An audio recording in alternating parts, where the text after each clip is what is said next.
Welcome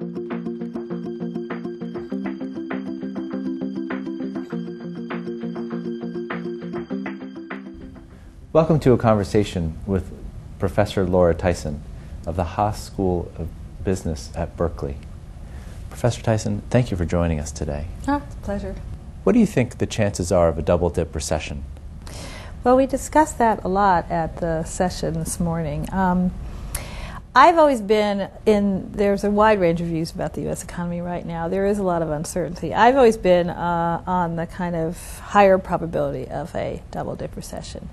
However, in, say, the last quarter, I became convinced that actually we probably would avoid it. We'd end up with a year that was in the growth range of I'm sort of in the 2.6, below the consensus range, but we would get through the year without a double dip. I do think the second half of the year is going to be much slower than the first half because we have the stimulus turning to fiscal drag. We have huge problems with state and local governments that are all going to hit in that period of time. And some of the inventory and business investment to replace obsolete equipment, that's one-time spending. It'll be over. So I do think we're going to have a slowdown, but I don't think we're going to dip, if you see what I mean. With the mounting U.S. fiscal deficit is a concern for many, both inside and outside the United States.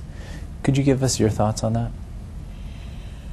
Well, I do think that we need to keep in mind that half of this deficit that we see really is the result of the Great Recession of 2008-2009 and policy measures to combat it. I believe that policy was warranted.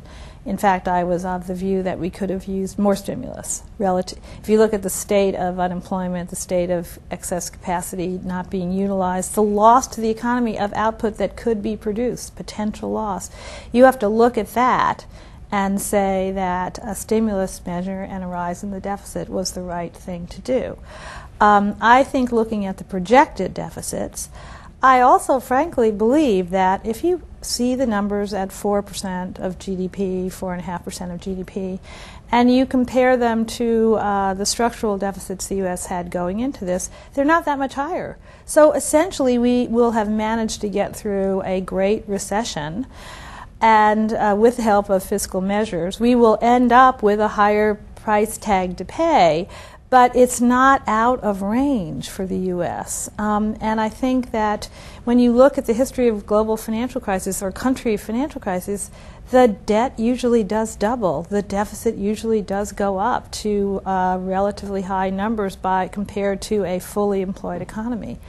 So I think I want to distinguish between what is the long-term structural problem of the United States on the deficit side, which is essentially we have projected healthcare spending, projected defense spending, projected Social Security spending, and projected revenue base, which don't match up.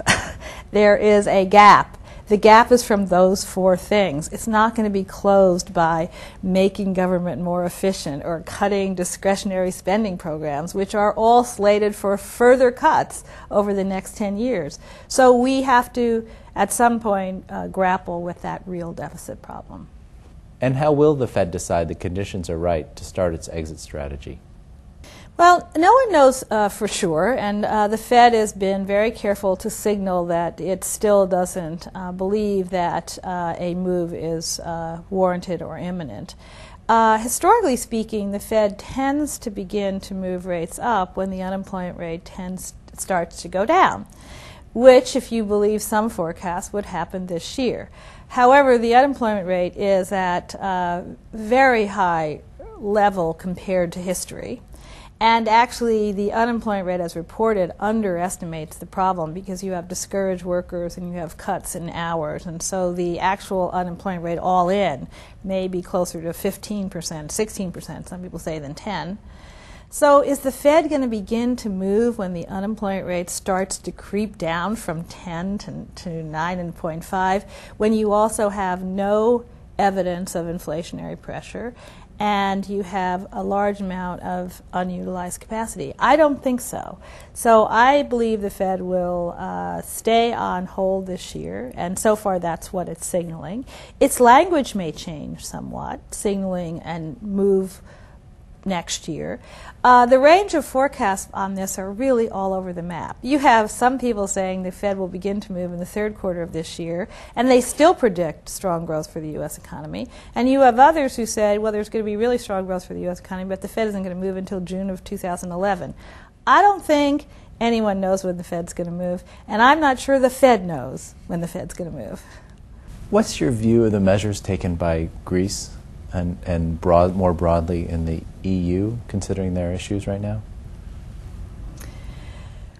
Well, I think that for Greece it's a extremely difficult situation because the levers of economic policy one would normally use in a situation like this, letting the exchange rate decline, reducing interest rates, trying to develop a package of contraction, but also a package which creates some support for the economy. They can't support it on the fiscal side, obviously. They don't have room to maneuver. They simply don't have room to maneuver. If in a world in which Greece was not part of the European Union, presumably something like an International Monetary Fund package with an exchange rate adjustment would be the solution, but that solution isn't there. So now the issue really becomes, will Europe provide, how much support will the EU provide to Greece, and how committed will the EU be to continuing to maintain a unified currency? In order to do that, the support for Greece, it seems to me, is essential. Thank you so much for your time today, Professor. Thank you.